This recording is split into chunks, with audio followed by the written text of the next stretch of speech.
बिस्मिल्लाहिर्रहमानिर्रहीम अस्सलाम वालेकुम। आप देख रहे हैं इंफॉर्मेटिव टीवी। मैं हूं चौधरी तसव्वुर। आज मैं आपके लिए जहलम मोहम्मदी चौक में कैमरा में दिखा सके तो उस साइड पे मोहम्मदी चौक का सारा ये व्यू है। और अगर इस साइड पे अगर व्यू दिखा सकूं तो यहाँ से बिल्कुल स्ट्रेट डाउन आगे कब्रिस्तान चौक से बिल्कुल रास्ता आ रहा है। आगे पीछे कमर्शियल शॉप्स हैं और ये कमर्शियल प्रॉपर्टी है मोहम्मदी चौक में।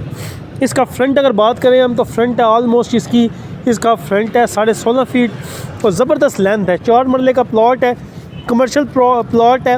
और मैं इन द बिगनिंग बता दूं कि ओनर की डिमांड क्या है। तो ओनर की डिमांड है इसकी 65 लाख रुपए पर मरला के हिसाब से।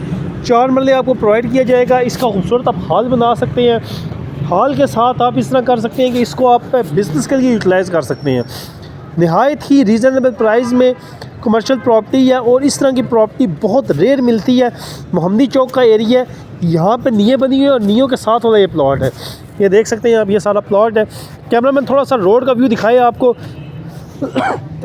तो ये सारा रोड का व्यू है। ये आगे पीछे आबादी है मोहम्मदी चौक में। मोहम्मदी चौक के मिड में ये मोहम्मदी चौक में ये प्लॉट है जी। कमर्शियल प्रॉपर्टी है 4 मरले की। अगेन आपको बताता चलूँ तो इस प्रॉपर्टी की ओनर की डिमांड है 65 लाख रुपए पर मरला के हिसाब से। हर चीज़ आपको ब्रीफ कर दी है। अगले ब्लॉग तक के लिए मुझे दें इजाज़त और इस प्रॉपर्टी को आपने स्किप नहीं करना। अल्लाह ने के बाद।